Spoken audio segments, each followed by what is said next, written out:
yours. So good morning, friends in the Dharma.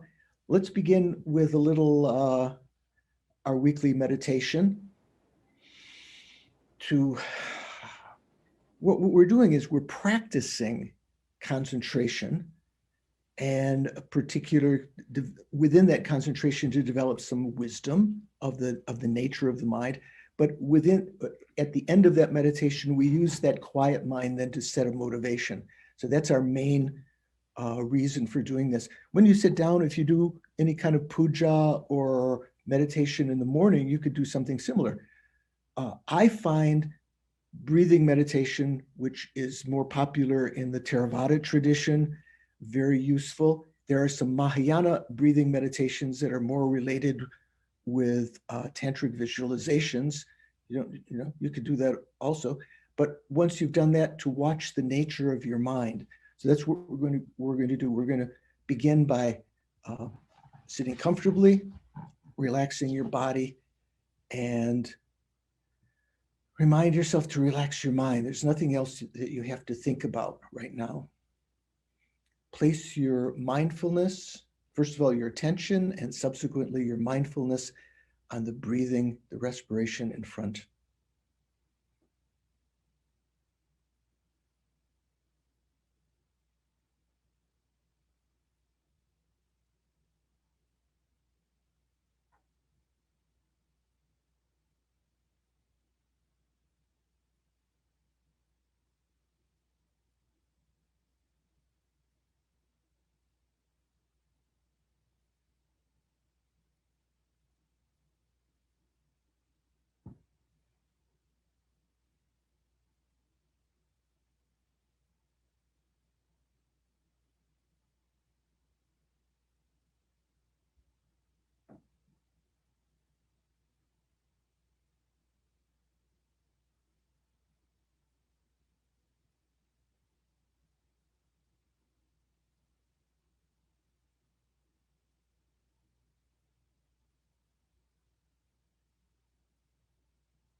Now, if you've settled in with some quietness in the mind, bring your attention now to your mental consciousness as we've done before,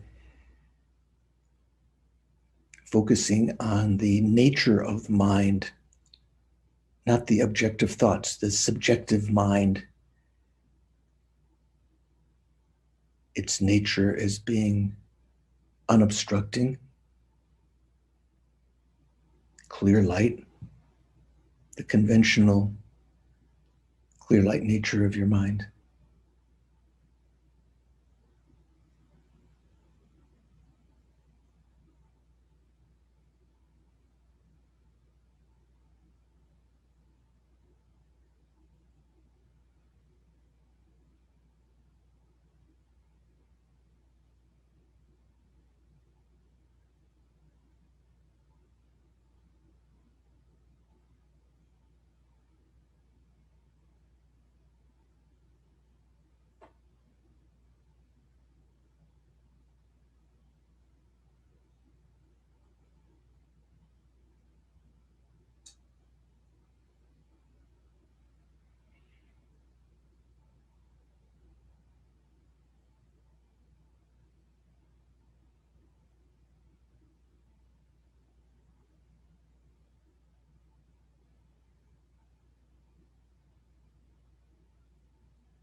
remind yourself to bring your attention to your mental consciousness. One way to help that is to imagine like a turtle or tortoise withdraws its head and limbs into the shell.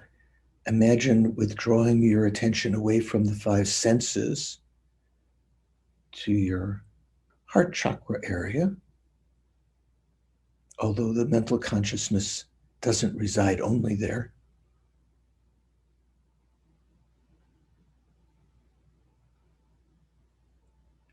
Like drilling down to the mental consciousness, letting go of the appearances, thoughts, plans. Let go of the sense of your body.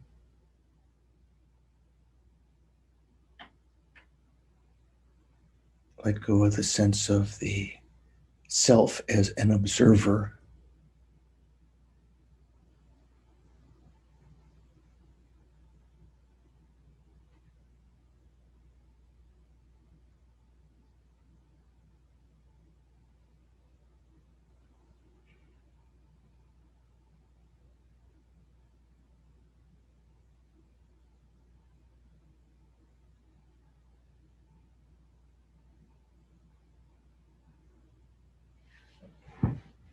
Thinking of the significance of this clear light nature of the mind, it's called the developmental Buddha nature. Recognize that we can develop all of the good qualities that we have yet to develop. Bodhicitta, renunciation, right view of emptiness. Oh, and the necessary skills like concentration, so forth. There is nothing that cannot be accomplished by the mind through familiarization. And the faults of our mind are self-concern, are grasping at phenomena to be having a self that can be found within its parts. The grasping for the pleasures of this lifetime alone, oblivious of change and impermanence. All these faults can be definitely eliminated. They have been familiarized since beginningless time. So it takes some time to let go of them.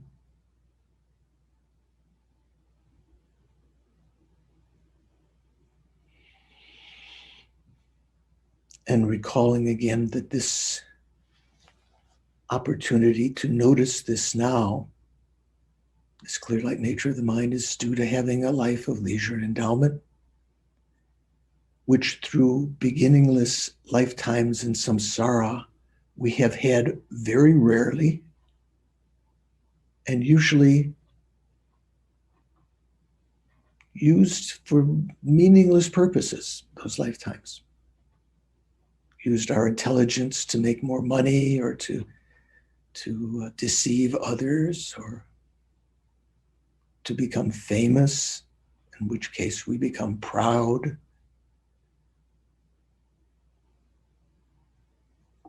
Think that this morning, this year, this life and future lives, when I have such an opportunity, I'm going to take advantage of it because it's fleeting,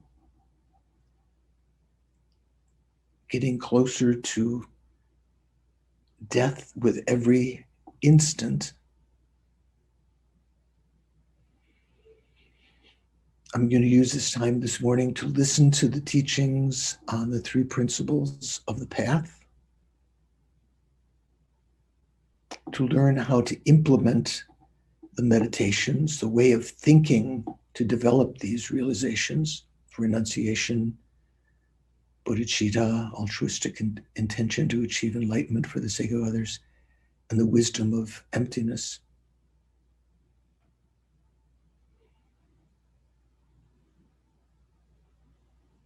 That's the reason I'm here this morning.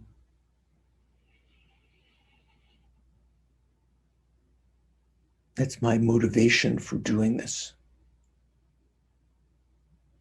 I'm going to participate in order to become enlightened for the sake of all sentient beings.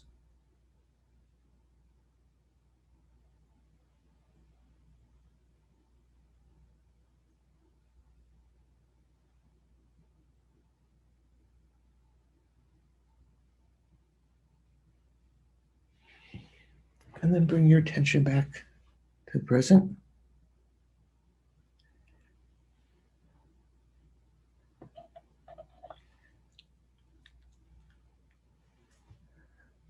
Good morning. Some other people. Claire is there. Lisa, David. So Nadine, I see. So one thing I mentioned when we did that meditation, we have familiarized ourselves with bad habits since beginningless time.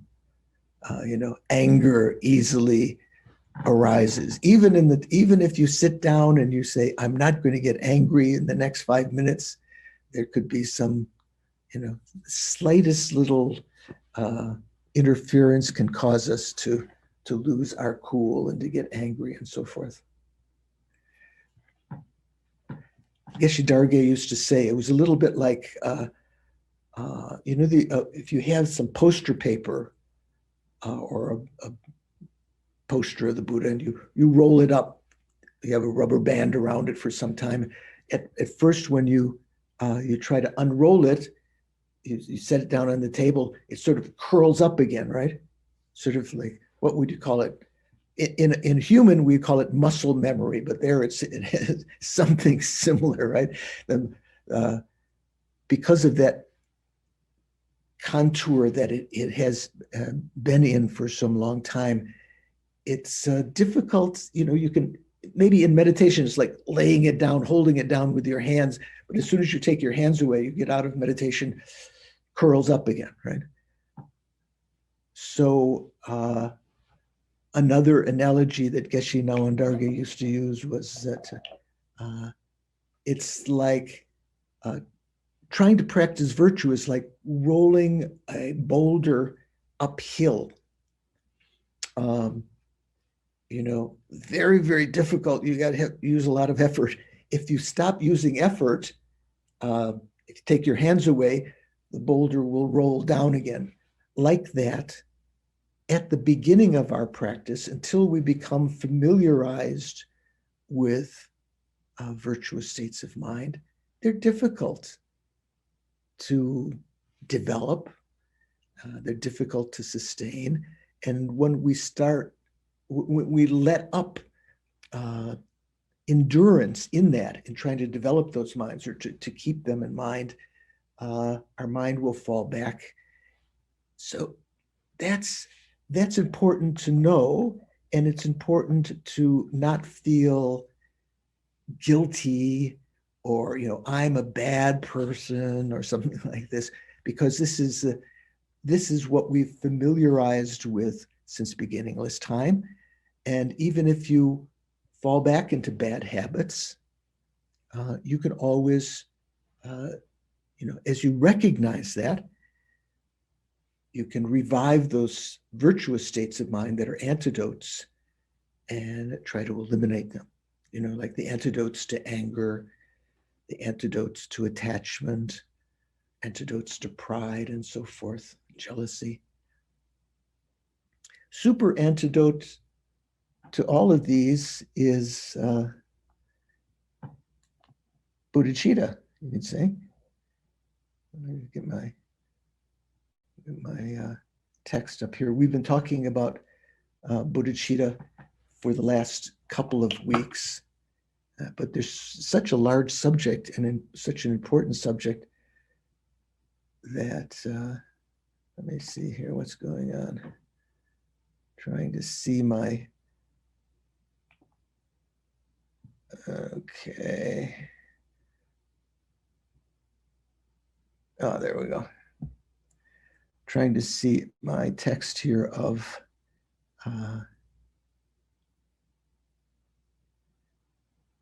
the text by Kuna Lama Rinpoche. There we go.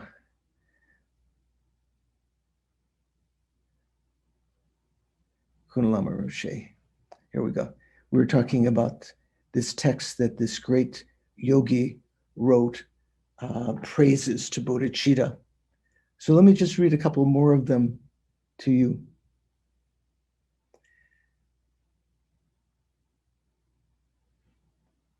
Just like the lotus is amongst flowers, that is an Indian way of thinking, lotus is like the supreme of flowers. Bodhicitta is supreme among all virtuous thoughts. Since having it brings immediate and final happiness, one should make every effort to produce it. Remember, we talked a little bit about what bodhicitta means. Bodhicitta, one of the three principles of the path that Lama Tsong Khapa pointed out, is a, let me ask Victor, is bodhicitta a mental factor, Victor? I would say yes. Why would you say it's a mental factor? Well, the mind is so important. So you start with the mind, and I don't know. Yeah, okay. Well, so I'm using some technical terminology here. So you might think when we say mental factor, it just means something about the mind, a factor of the mind. So generally, when we talk about mind, there are, you can divide up the pizza of the mind in different ways. When I say that, when at one point I discovered at Pizza Hut that you didn't have to get it sliced into little triangles. Did you know that? You can ask them to cut it in squares. Or you could probably ask them to cut it other ways too. I don't know if they would. But what the point is that there are the various things, like when we talk about the mind, you can divide up the mind in various ways. One way is divided into what is called primary mind and what are called mental factors. That's the word I was using there, Victor, mental factors. So primary mind means, let's say, with respect to your eye consciousness, the primary eye consciousness is just its ability to know its general perceptual field, shapes and colors, maybe just sort of like just grossly. Mental factors are still within that same eye consciousness, its ability to do various things, to feel, to discriminate shapes, to see contours and so forth. There's a facility of the eye consciousness to move your attention from one aspect to another. So those states of those kinds of minds are called mental factors. Mental factors include feeling, discrimination, contact, and so forth, wisdom. Also, delusions and so forth are mental factors. They're parts, sort of the ability of the mind or the lack of ability to do various things. So there's a question when we talk about bodhicitta, is bodhicitta a primary mind? Well, first of all, is bodhicitta present in your eye consciousness or your nose or tongue consciousness? What do you think, Nadine? I think chitta means mind, so it's in the mental consciousness, not in the sense consciousness. Oh, okay. Isn't it? Yeah, you're right. It is, but I'm not sure. Chitta means sem, which also is present in the sense consciousnesses. We do have sem or chitta in our eye consciousness, but it is a bodhicitta is a mental consciousness. You're right, and it's a special mental consciousness, which is a primary consciousness, primary mental consciousness. This means it's not the mental factor like wishing. You might think bodhicitta is wishing. And wishing is a kind of desire, so that would be a mental factor. But the wishing itself is not bodhicitta.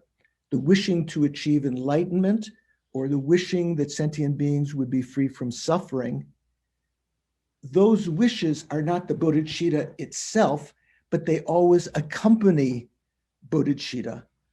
Bodhicitta is a special mental consciousness that we can develop through familiarization. Sometimes it requires concentration and overcoming a lot of obstacles, so that our mental consciousness becomes of a nature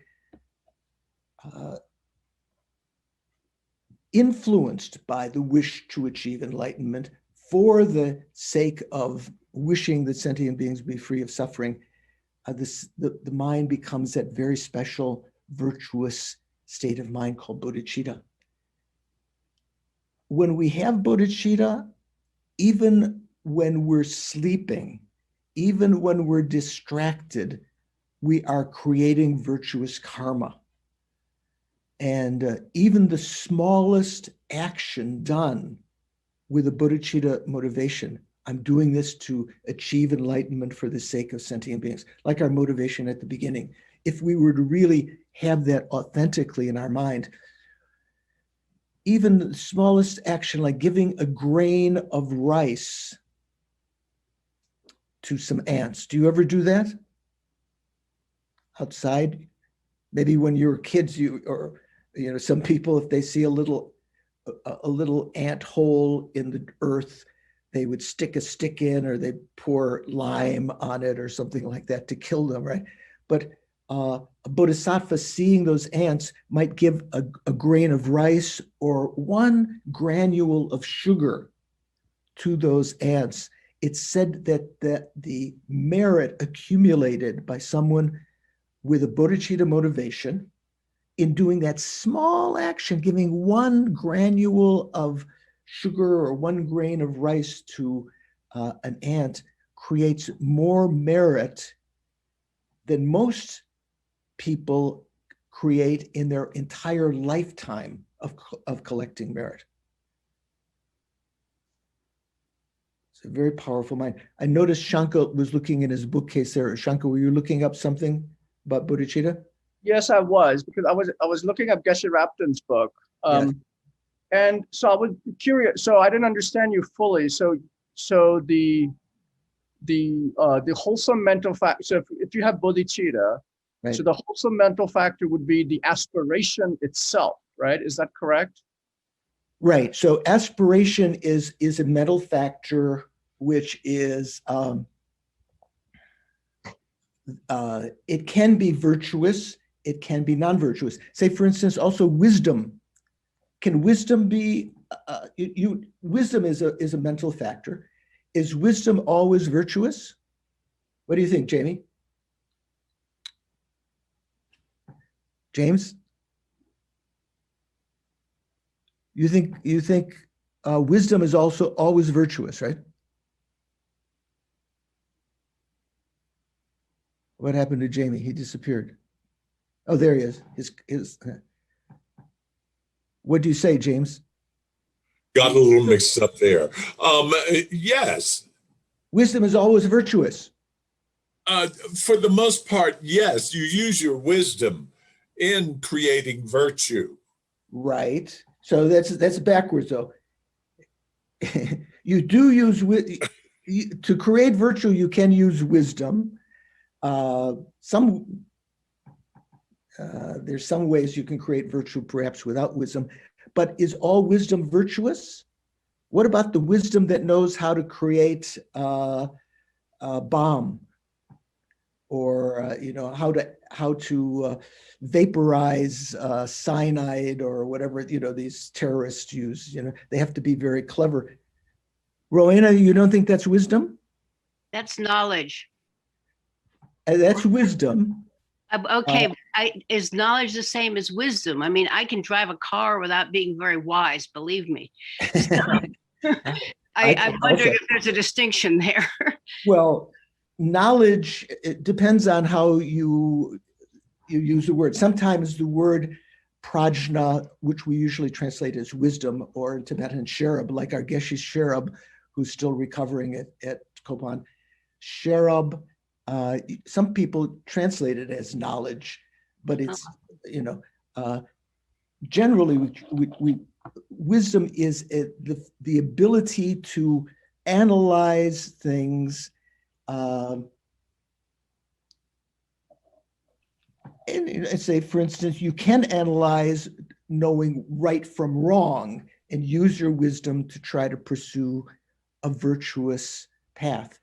But wisdom also can mean the ability to analyze what's the best way to use this poison to kill those people, or to make this bomb, or to what's the best way for me to on the internet use a scam to get money, asking people to contribute to COVID relief, and money goes into my pocket. All of that is wisdom. So wisdom is also not necessarily virtuous. There are what are called certain mental factors that are neutral, and it depends upon the motivation for which you use them. Wisdom is one, even aspiration. You can aspire to become the most powerful, or the most famous, or the richest person in the world. Those aspirations are not necessarily virtuous, but if you aspire for something which is itself is virtuous, with that virtuous intention, that becomes positive. So bodhicitta is not the mental factors themselves that accompany it. Bodhicitta is labeled to the special, what's called special Mahayana primary mind. So there's a primary mental consciousness that is kind of like the doorway to the Mahayana path. By developing that state of mind, you become an actual Mahayanist. Even though we might, having heard about Mahayana and Hinayana, we say, oh yeah, I'm a Mahayanist. But you are not necessarily a Mahayanist, even if you believe in the tenets of the Mahayana, the philosophy of it, until you actually develop that mind. Let me read you another verse from Lama Rinpoche. If one investigates the supreme, excuse me, if one investigates to find the supreme method for accomplishing the aims of oneself and others, it comes down to bodhicitta alone. Being certain of this, develop it with joy. So generally, when we talk about aims, in Buddhism, we say there are two main aims: the aim of oneself and the aim of others. Sometimes we say the welfare of others, one's own welfare or the welfare of others, or one's own aim or the aim of others.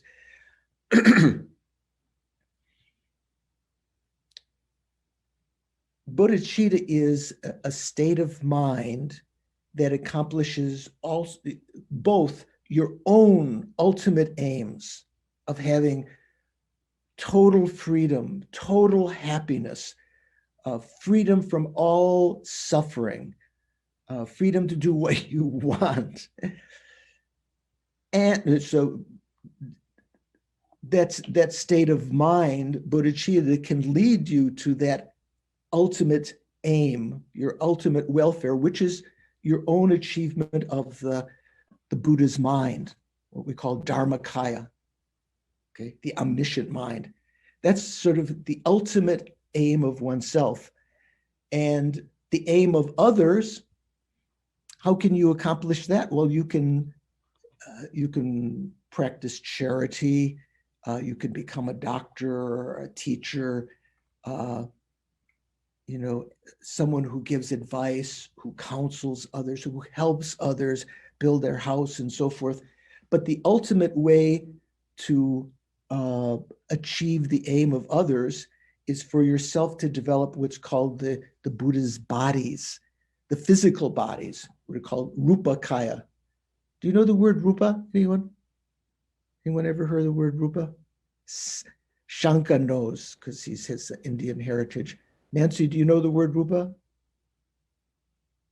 What does rupa mean? I've heard it, and I'm not, but I think I've heard it in relation to the body, but I don't. So rupa means form. Sometimes people refer to statues that represent the Buddha as rupa. Oh, here's a beautiful rupa of the Buddha, sort of form of the Buddha. So the omniscient mind itself can benefit sentient beings by blessing their mind streams, but what actually benefits sentient beings directly are the form bodies of the Buddha, say like the Buddha's body, you know, when Shakyamuni Buddha was alive, teaching, showing various activities, especially the activity of speaking. And that is related with what in Buddhism we call, in Mahayana Buddhism is called the body of complete enjoyment, the Sambhogakaya, the speech aspect. So how can we best achieve the welfare or the aims of others is by achieving the Buddha's bodies. You know, the ability, so we have to be Buddha to have the Buddha's bodies. They are accomplished the same time when we achieve the Buddha's mind, but the Buddha's omniscient mind is the ultimate expression of one's own welfare. You know, if you become Buddha, that omniscient mind is you've achieved your highest aim, your highest welfare. Is there anything better than that? Maybe to become the richest person in the world? Who knows? The ultimate aim of helping others, the ultimate aim of others is to be able to express in physical form, either through body or speech. Those are called the Buddha's bodies. So if one investigates to find the supreme method for accomplishing the aims of oneself and others, it comes down to bodhicitta alone. Being certain of this, develop it with joy. So by developing bodhicitta, even now, even let's say the ultimate supreme aims or whatever, even now, it creates your own welfare. It brings about happiness to yourself. It creates a virtuous karma. And eventually it can lead to the achievement of Buddhahood. There is no way to achieve enlightenment or Buddhahood without having bodhicitta, without creating it and cultivating it to its perfect extreme. Another verse, the good that bodhicitta does, the good that is bodhicitta, I left out a word, the good that is bodhicitta does not give fruit just once until the knowledge of all modes, which means which is a technical term in Buddhism for omniscience, knowing all modes of phenomena, their ultimate nature as being empty of inherent existence, and the variety of appearances that appear, conventional realities. Until omniscience is reached, it does not finish. That is the fruit or results of bodhicitta. But gets even ever greater. when omniscience is reached, when the knowledge of all modes of meditation is reached, the rain of precious Dharma from the form bodies, from the form body cloud, nourishes the shoots of the good that people do. What does that mean? So when one becomes omniscient, one becomes Buddha, one has reached the ultimate aim of oneself, one has the omniscient mind, one is completely at peace, free and so forth, and one has achieved the ultimate aim of others, which is the ability to appear as the Buddha's bodies, give teachings, but particularly to emanate speech from the Buddha's body, which is generally considered to be an action of the Sambhogakaya, the body of enjoyment. So you can rain down through your speech the raindrops of the Dharma, which then descending upon the minds and the ears and minds of sentient beings, hearing that, following that, they can develop virtuous actions, they can change their ways and reach enlightenment themselves. Okay. So every week I wanted to read a couple of those verses from Kuna Lama's text, the praise to bodhicitta. So getting back to our root text by Lama Tsong Khapa. Oh, well, let me stop for a second. Anyone have any question about what I've just mentioned? Yeah, Jamie. Thanks for the teaching, Venerable. Oh, nice. There you go. I've heard that the yogis see like the light bodies, of the deities. If I've understood that right.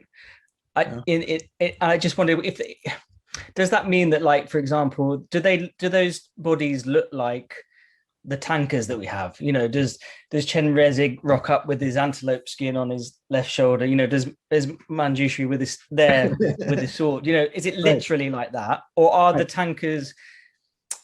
Each element of the tankers are kind of representations, and it's like represent something. So do the actual bodies look the same, or is it individual to whoever's, communicating with them? Yes. So there are two kinds of things, right? So you can visualize a deity like Manjushri having a certain aspect, and by visualizing that, which was that kind of appearance was, let's say, explained by the Buddha as being conducive to generating wisdom. So having a wisdom sword, being youthful and holding the Prajnaparamita text, or like you say, Avalokiteshvara, having an antelope skin over one shoulder and hands that have eyes in them that look upon the suffering of sentient beings.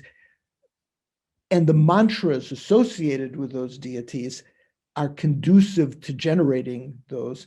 But you can say also from the side of the Buddhas, when the Buddhas appear in order to, let's say, in a form to, like I said, the Nirmanakaya, the form body of the Buddha, to instill faith and interest in sentient beings, they do appear in those forms. The way that they appear to individuals or the yogis who actually have reached a high state of realization, and it's not just their own visualization, it's said that the Buddhas can actually appear to their mental consciousness, and in some cases to their eye consciousness. Well, they say ear consciousness also if they're teaching. Generally, there are various ways that when you have a very pure mind and you have a high state of realization, the Buddhas can actually appear to you. And it's said that, like, for instance, Lama Tsong Khapa had a direct vision of Manjushri, the Buddha of wisdom, right? Have you heard that, Jamie? Yeah. So Sakya Pandita also supposedly had a direct visualization or appearance of Manjushri, but they were a little bit different. And the lamas say that that little bit different sometimes is due to their own subtle bodies, what are called the channels within your body, the nadis and the chakras, which are due to our own karma. So they might appear slightly different, maybe a little different shade of color, or, hand is just a little bit different or something. But generally those appearances, that's how the omniscient mind has decided to appear, to inculcate that. It doesn't mean that's the only way to generate wisdom in people that the Buddhas appear. The Buddhas might appear as a college professor. You might think it was just an ordinary person, but it's actually emanation of the Buddha to develop wisdom. But the ultimate, these meditational deities or yidams, aspects of the Buddha, have generally appear in those ways that it's said. Does that help a little bit? Okay. Someone else have a question from what I was just mentioning before we begin? Rohina, you taking notes, or are you? Okay, so. Venerable, looks like Matthew had a question. Oh, Matthew, I'm sorry. Yeah, thank you. Put up your hand. Yeah. That's okay. Thank you, Venerable. Yeah. So you mentioned that with bodhicitta, you're continually generating merit. So it's sort of similar to a vow, where when you take a vow, it's also a similar result where you are always generating positive karma. Right. Well, it a little bit different, but in that sense the same. When you have the vows of a layperson, say you vowed not to kill, not to steal, not to lie, and so forth. You've taken that vow visualizing the Buddhas in front, imagining that you were actually promising to the Buddhas, and you do create what's called a certain kind of form.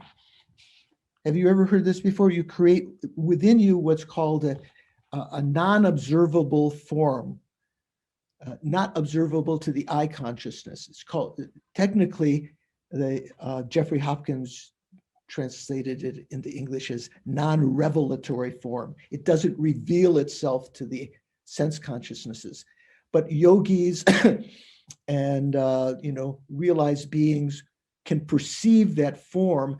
That form prevents you from engaging in negative activities.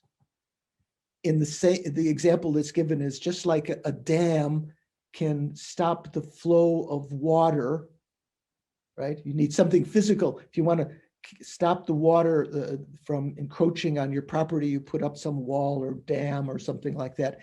You need something physical to stop that. So in order to prevent actions of body and speech, which is generally when we take the pratimoksha vows, the vows of a layperson or the vows of a monk or nun, they're mainly just to prevent negative actions of body and speech. So that vow, that physical form that you create when you make a firm resolution not to do those actions, that in a sense impedes the habitual energy to do those actions. So you do create virtuous karma in that way. Whereas the bodhicitta actually is actively creating virtuous karma, positive virtuous karma, not just positive virtuous karma by the fact that you are avoiding negativities. If you consciously, like say for instance, right now, are you killing, Matthew? Right at this instant? No, I don't think anyone's got their finger on a bug or something or doing right now. Does that mean the fact that you are not killing right now, does that mean you are creating virtuous karma? I was under the impression that it was if it's within the context of a vow. Okay, if it's in the context of a vow, good point. But it's simply Joe Schmo walking down the street.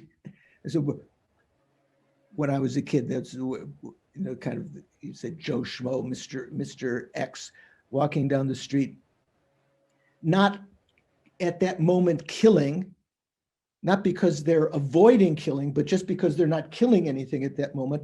Does that create virtuous karma? No. No. Shanka, I was going to ask Shanka. What do you think, Shanka?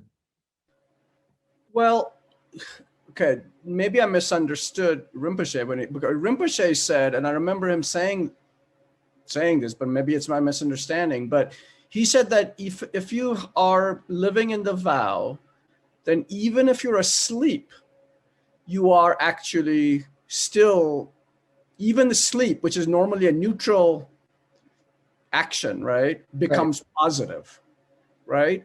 So sleep is what's called variable mental factor. That means it can be virtuous, it can be non-virtuous by its own, yeah. So, but what you're remembering is correct, and it is in accord with what Matthew was saying, that if you have the vow not to kill, if you've made an intention not to kill, even if you're not thinking about it at that moment and there's no opportunity to kill, because you've made that resolution, you are creating virtuous karma. Right? But if you have not taken a vow, merely not killing right now, there are many people, right now, there's a chance that former President Trump is not killing right at this moment. He might be on the golf green and stepping on an ant, but let's say, for instance, he's in his golf cart and he's not killing anything at this moment. He's not creating virtuous karma by stint of not killing. You have to have a motivation not to kill. If given the opportunity, someone says, oh, let's step on that spider, that ugly spider, get it out of here. And you say, no, don't do that. I'm not going to do that. You are creating virtue by restraining from that action at that time. And further, as both Shanka and Matthew are pointing out, if you've made a vow not to kill, even if there's not an opportunity that you're restraining from, you are creating virtuous karma, right? At that point, by stint of not, by the power of not doing a negative action, restraining from a negative action. Bodhicitta goes beyond that. It's actually a positive action that you are creating, the wish to achieve enlightenment. And if you have what we call engaging bodhicitta, that you're actually engaging in the practices that will bring that about, you are creating virtuous karma to a much greater extent that you could create through the vows of individual liberation. We call pratimoksha vows, like the vows of a monk or nun, or the vows of a lay person. Have any of you ever taken the 24-hour Mahayana vows? Precepts? Yeah. So, there is a variety of those 24-hour precepts in the Theravada tradition, taken with the motivation of to achieve moksha, to achieve liberation from cyclic existence. Those are the general, in Thailand and Burma and other Theravada countries, those are the general vows that they take for 24 hours. But in the Mahayana, we take, especially in Tibetan Buddhism, we take the vows with a bodhicitta motivation. We take those same precepts, and in so doing, we create much greater merit in keeping those vows for 24 hours. So the bodhicitta is, when we were saying the bodhicitta creates merit every second when you're, even if you're awake and so forth, it's similar to the fact that the pratimoksha vows, when you make a vow not to do something, you create virtuous karma. But here you're actually doing it. You're not just, you're actively creating virtuous karma to a much greater extent. I don't know if that helps at all. I made it more complicated. So let me go on. So we've talked about verse 6. Since the wish for freedom, if unaccompanied by bodhicitta, will not act as a cause for the perfect happiness of unsurpassable enlightenment, the wise arouse the supreme intention to become enlightened. So we talked about that. That meant without bodhicitta, if you just have the mind of renunciation, which was one of the three principles, renunciation of cyclic existence, wanting to get out of it, that alone, even with a realization of emptiness, that alone will not lead you to enlightenment. What you need is the wish to escape, to achieve enlightenment for the sake of sentient beings, this bodhicitta. And verse 7, we also talked about swept away by the strong currents of four great rivers. I have the right glasses on? My eyes are getting bad. Bound by the tight bounds of actions, which are hard to escape, ensnared in the iron meshes of conceptions of a self, beings are shrouded in thick darkness of ignorance. So this is now, in order to generate bodhicitta, the wish to achieve enlightenment for the sake of sentient beings, you have to understand the plight of sentient beings. You have to understand that they are undergoing the same nature of cyclic existence, of samsara, that we are. It's all, no matter how you look at it, it's all suffering. You know, even the sunsets. I remember Marion Maddox was an author of one of the first translators of the Bodhisattva Charyavatara into English. I say one of the first. It was maybe 30, 40 years ago. There were earlier translations. And so Western psychologist. Did anyone ever read his translations? Marion Maddox translation. So in his introduction to that, he said, oh, you know, but like Shantideva just goes a little bit too far sometimes, you know, he's saying, there's no joy in cyclic existence, Shantideva saying, but look at, you know, a good wine, you know, a good dinner, beautiful woman at your side, the sunset, you know. Shantideva didn't get it, that there are some good things in life. I always, you know, that might appeal to a lot of people, but if you really investigate what the Buddha said and what Shantideva said is completely true. All of the samsaric pleasures that we experience, that other sentient beings experience, is of an unsatisfactory nature. It's only the most you can hope for is reducing one suffering by replacing it with another, which is, you know, there's no real pleasure to be found within cyclic existence. To find Dharma happiness, you yourself can still be ensnared in samsara, but a certain portion of your mind with altruistic intention, with wisdom that has an insight into emptiness, can actually create a peace of mind that we call Dharma happiness, that you could say is true happiness. So this verse we talked about, I introduced it 2 weeks ago. Last week talked about it in more depth. One of the things I mentioned here was swept away by the strong currents of the four great rivers. And one of you had said you'd read somewhere that the four rivers referred to the suffering of suffering, changeable suffering, composite suffering, and some other suffering, I can't remember.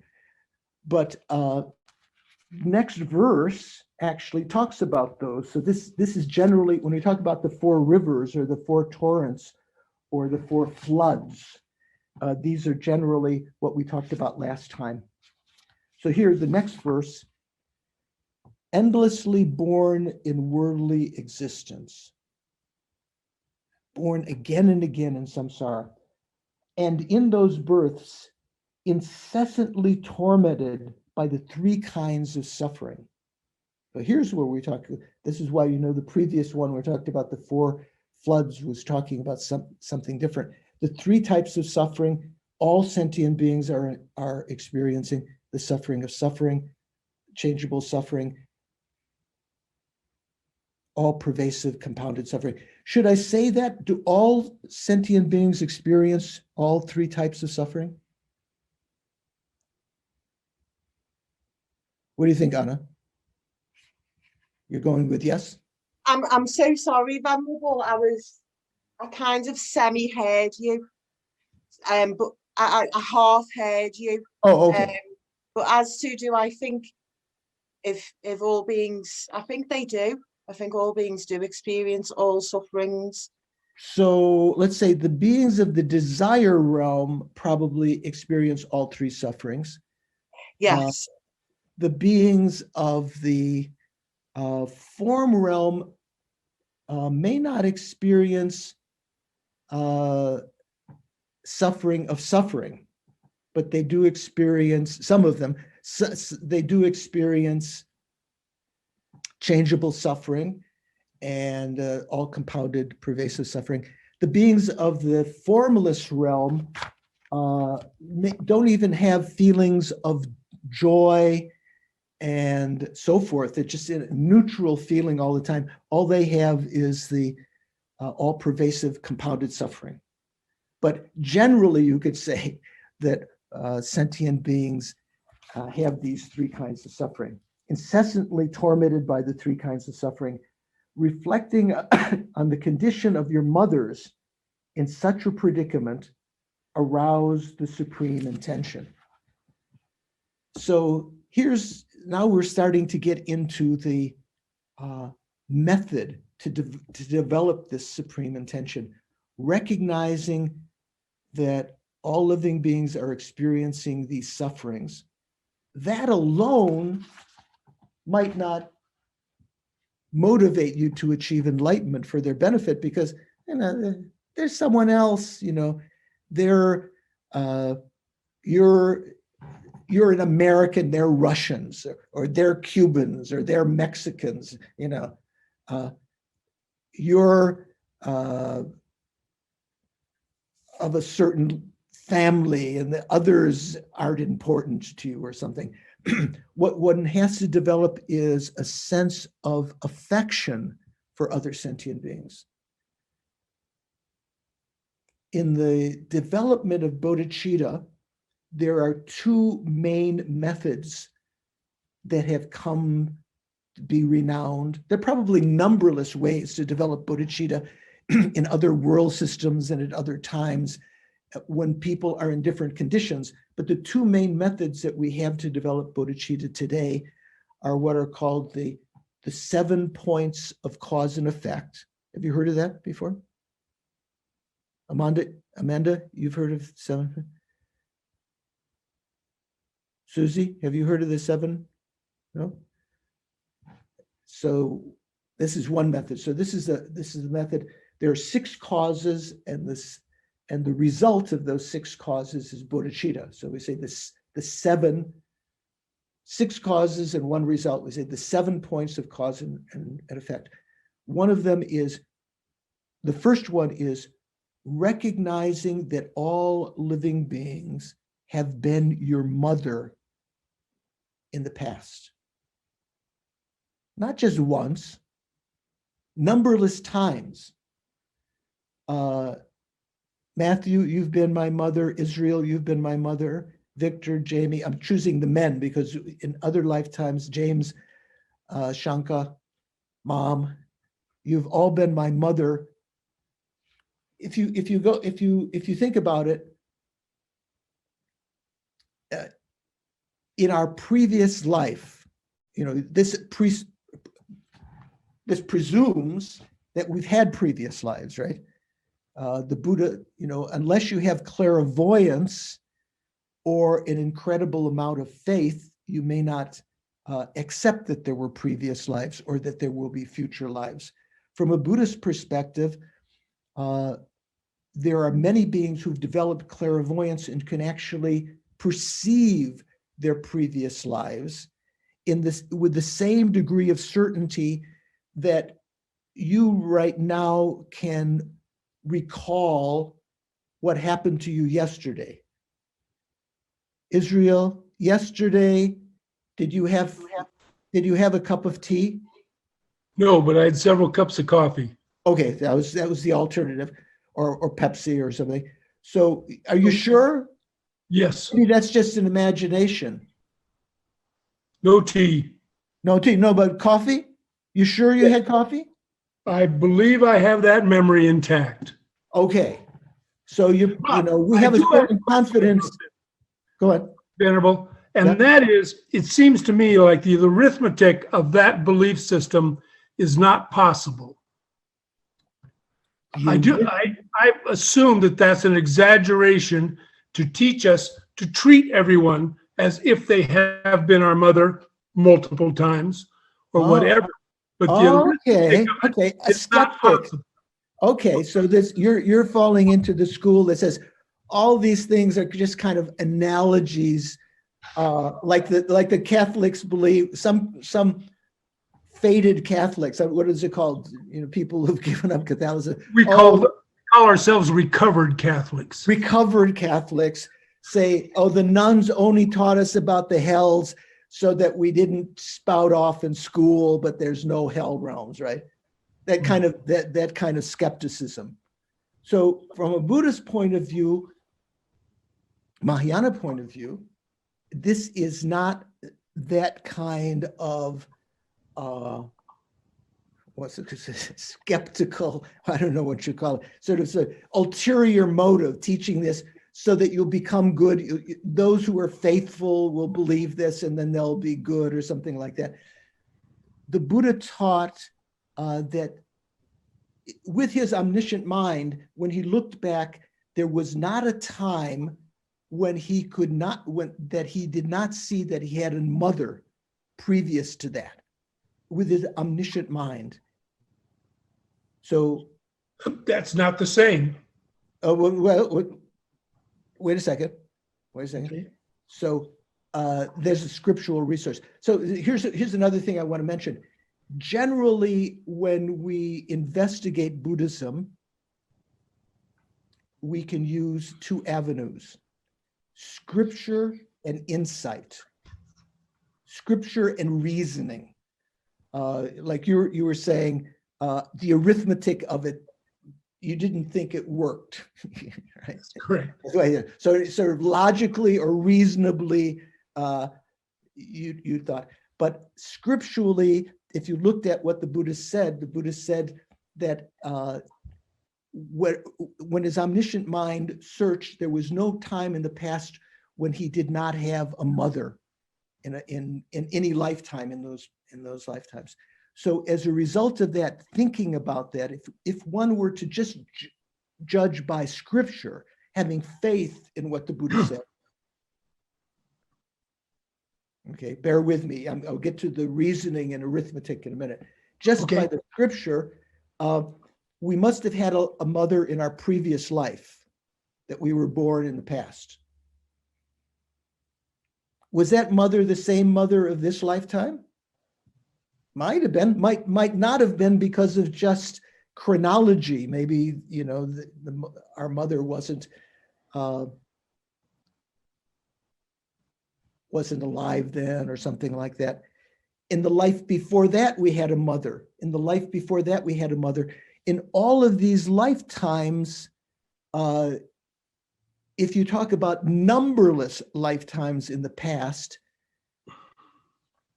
we have had each and every sentient being as our mother at one time or another. And if you talk about our present mother right now, this lifetime, that present mother must have been our mother sometime in the past. And then before that, sometime again, maybe in the very, very distant past, numberless times. Each living being has been our mother numberless times in the past. How can you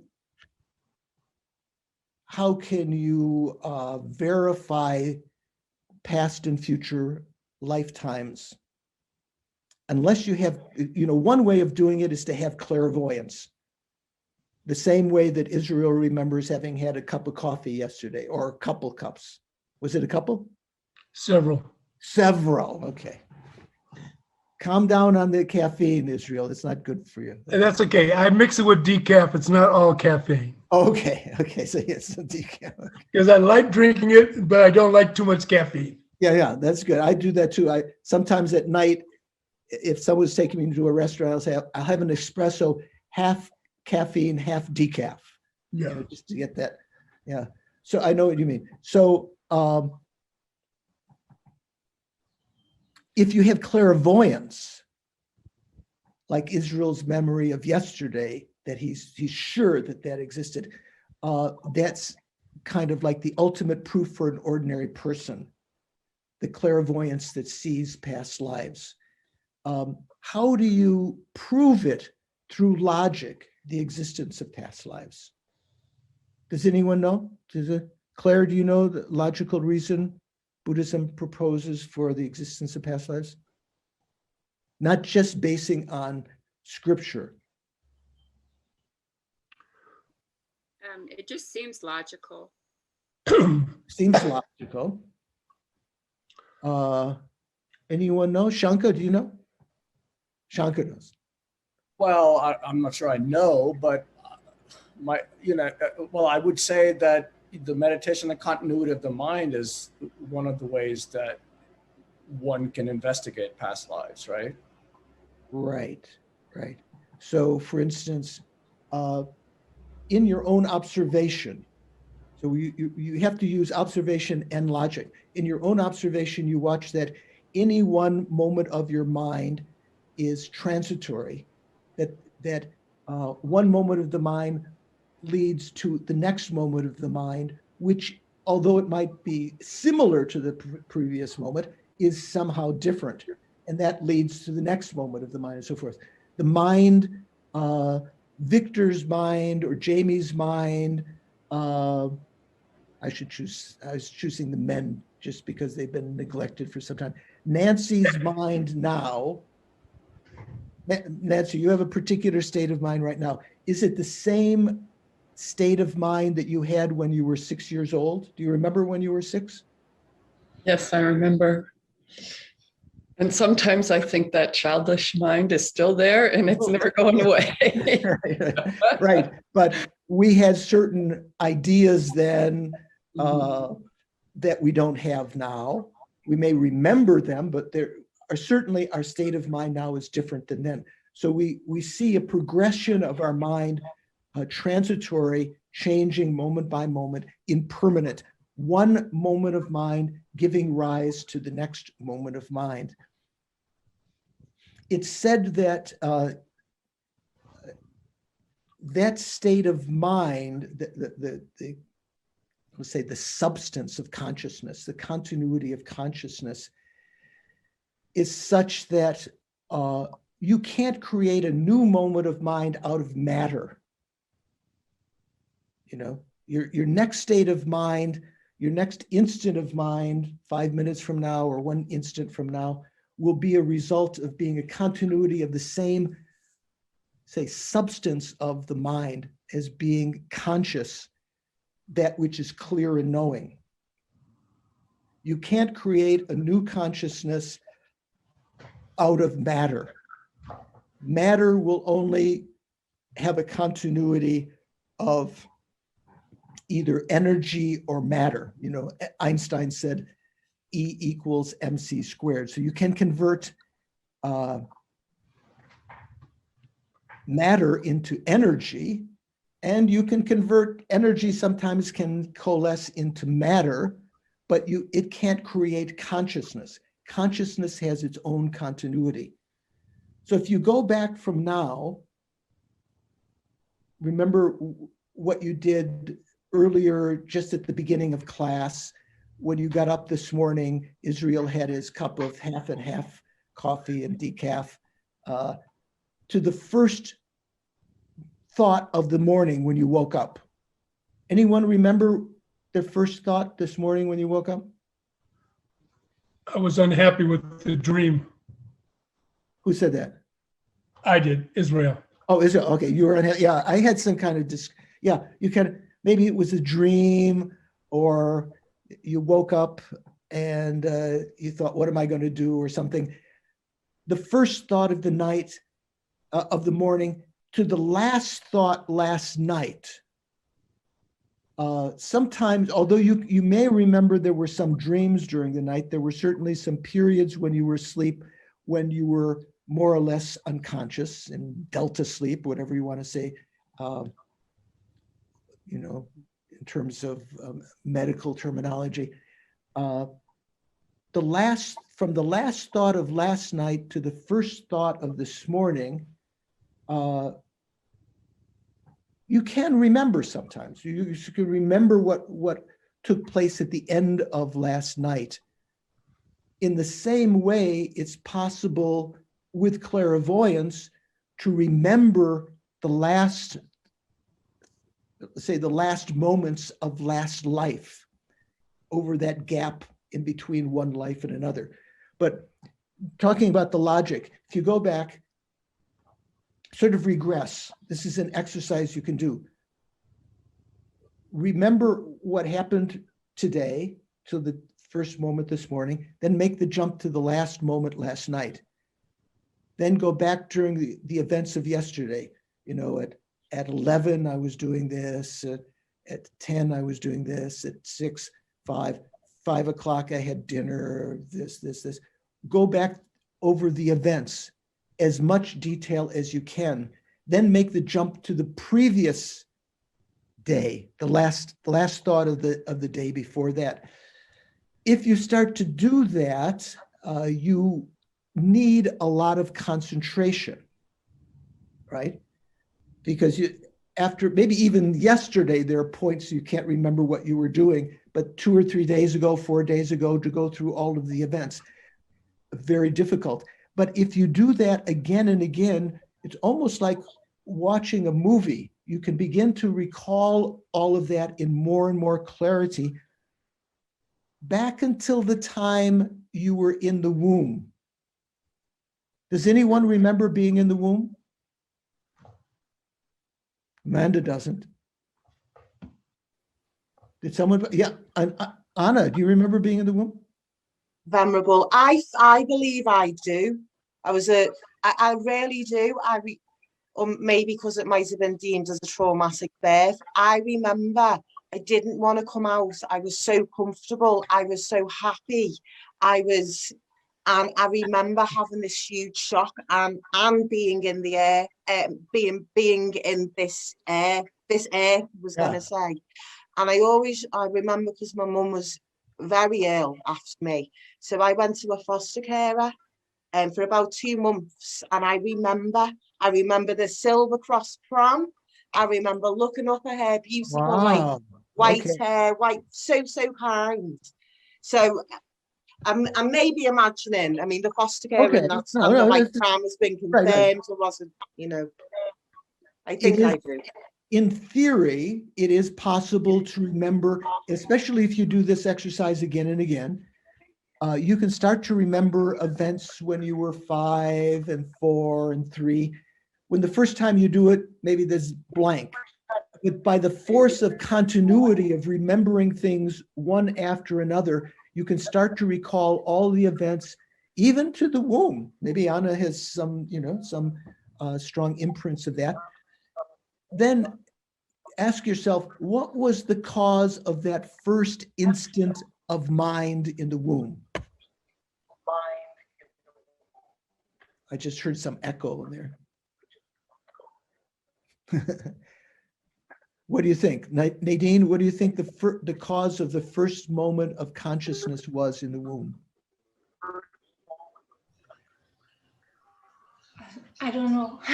Sorry. Could it have been created by just the union of the father's sperm and the mother's egg, ovum, the physical that gave rise? Yes, probably. Yes. Probably. Well, that's what Western science might say, that matter provided some matrix or something for consciousness to arise. Buddhism says there's no way to create consciousness out of matter, right? Matter has its own continuity, maybe exchanging between energy and matter, but never becoming consciousness. So there must have been a previous moment of consciousness that gave rise to that first moment of consciousness in the womb. Here's using the logic. So one thing is observation, observing that your mind changes every moment, going back, recalling again and again over the course of your lifetime to the time of birth, and then contemplating what was the cause of that first moment of consciousness. It must have been a previous moment of consciousness. This is the key, one of the key ingredients in developing a logical reason to establish the existence of past lives. So once you get to that lifetime, if you go back to the beginning of that lifetime, there must have been a time in the womb or however you were born. There are other ways of being born, right? Other than the womb. Do you know that? Charlene, do you know other ways of being born? There are what, four ways of being born? Have you heard? No? Rowena, you know these things. Well, you're born from an egg. You're born from the womb. There's a kind of birth that is just naturally occurs, and I can't remember the fourth one at all. I have to think about it. Yeah, no, this is good. So obviously you can be born from an egg. Yeah. Right? You can be born from the womb. You can be born miraculously, like when you take birth in hell or in say the form realm or something like that, or like Padmasambhava. You know who Padmasambhava was? Yeah, he was born in a lotus. He was born, yeah, but he it wasn't like that's another way of being born in the lotus from the egg, you know. It's not born from the lotus. He was born sitting upon a lotus, but miraculous birth, kind of like there are ways to be born that way. And then the fourth way, do you know, Shanka? What's the fourth way? I don't remember. I'm just yeah, I don't remember. Okay, so usually it's said by heat and moisture. Oh. So for instance, insects. And so I think, you know, I have in my cabin here is a log cabin, and there were wood windows. I've had some of the wood windows replaced, but there were for the first, even till now, there were wasps that are coming out of the wood every time it gets super hot. Yeah. There are no other wasps outside. There are some eggs or whatever they're called that were laid. And when the right conditions occur, heat and moisture, they can give birth. Generally, if you have an egg, it's not, you know, if you get a chicken egg from the hen, you just can't keep it up on a, you know, in some little place for years and then have that egg, you know, chicken come out of that, right? You think, Matthew? Do you know? Is that true? I don't know. I'm sorry. No, I don't know. I didn't actually hear the question. Oh, yeah. So say, for instance, a regular egg, as opposed to an insect egg, if you just put it on the shelf for 20 years, or you come into an old house and there's some chicken eggs and then you warm them up and they'll give rise to chickens. Doesn't happen, right? So there is this fourth kind of rebirth called from heat and moisture. I can't tell if Anna has her hand up. Anna, do you have a point to make? Hello, Venerable. Sorry, it was a point on something a little bit earlier about matter. So consciousness can't become matter, and consciousness can't be created from matter. Right. So here, when we're using the word consciousness, are we talking about this very subtle energy that goes on to the next life? Yes. Okay. Consciousness also means the gross stuff that you have now that you're thinking. Yeah. Yes. But there's also subtle consciousness. Consciousness and then go on. So are those two things matter less? And the subtle, the wind channel, are they matter or energy? Right. The wind or prana, or where the Chinese say qi, is material, is matter. Right. And consciousness is also impermanent, but is of a different category of impermanent phenomena than matter.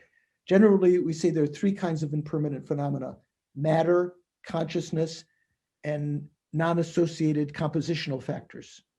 Say, for instance, Shanka is impermanent, right?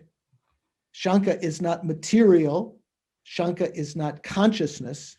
Shanka is a person. It's impermanent, but it's not matter or consciousness. So three kinds of impermanent phenomena. Matter cannot become consciousness. Consciousness cannot become matter. So, but consciousness and matter are related. Our consciousness always has a material mobility, a wind or prana that is associated with, like a rider on a horse. Horse here is like the wind. The rider is like the consciousness. They're inseparable, but one is not the other. Even if you have the horse, you can't create the rider. Even if you have the wind or matter, it itself doesn't create consciousness. Okay, so the first instant in the womb of this lifetime had to have a previous moment of consciousness as its substantial cause. So by using reasoning like that, it's possible to establish the existence of past and future lives. Okay, so the point here is Israel's very prescient question about how can we say that every sentient being has been our mother in the past. So that's what we're investigating. There, you can think about it scripturally through faith in the Buddha, or you can approach it logically through reasoning, which depends. The reasoning of the existence of past lives also depends on observation. Seeing the clear light nature of your mind, that it is not created from matter. There's always one moment following another, and that any first moment of consciousness in one lifetime had to have a previous instant of consciousness as its genesis, as its seed that gave rise to it. So going back like that, recognizing we have had numberless mothers in the past, that every one of our mothers has been our mother numberless times.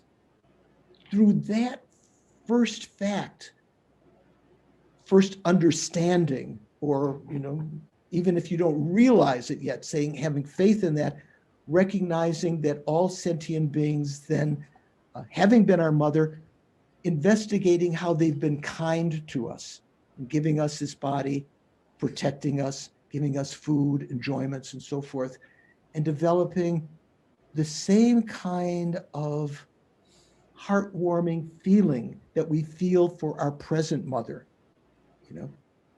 Many people feel, maybe most people feel warmth toward their mothers. There are moments when we were teenagers and we didn't want to have anything to do with our mother, Or even now, maybe if she's our husband's mother or our mother-in-law, maybe we don't feel warm to her. We don't remember their kindness.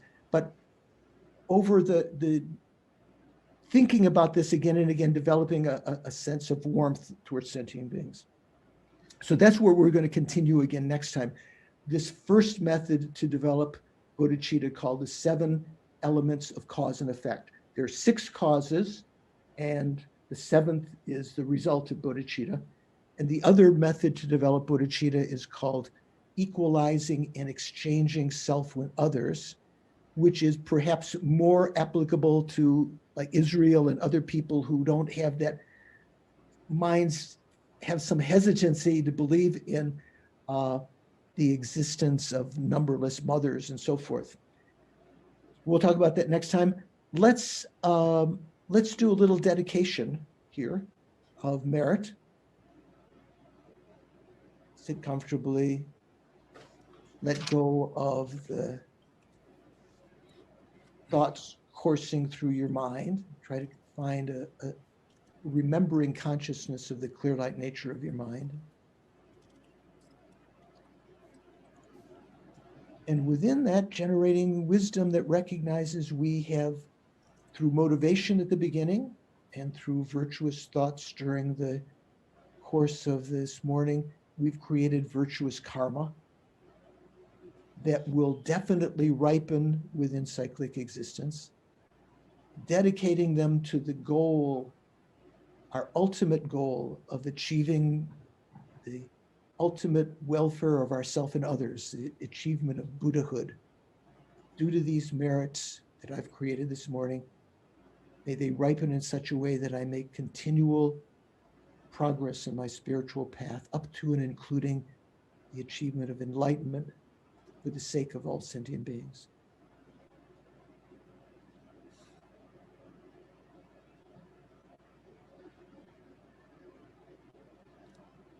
And then, Shankar, will you put up the... Oh, yes, of course. Let me make sure that it's still up there. Shoot.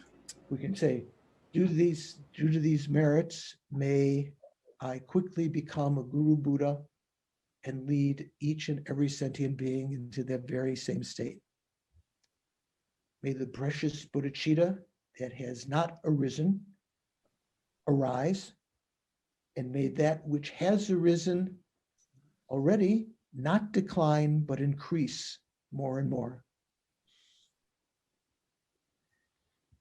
And just making a heartfelt prayer that our gurus, starting with Lama Zopa Rinpoche, Geshe Sherab, Lama Osel, the Dalai Lama, may they have long and productive lives. May the obstacles to their lives as exemplars of the Buddha's teachings, may all the obstacles be eliminated.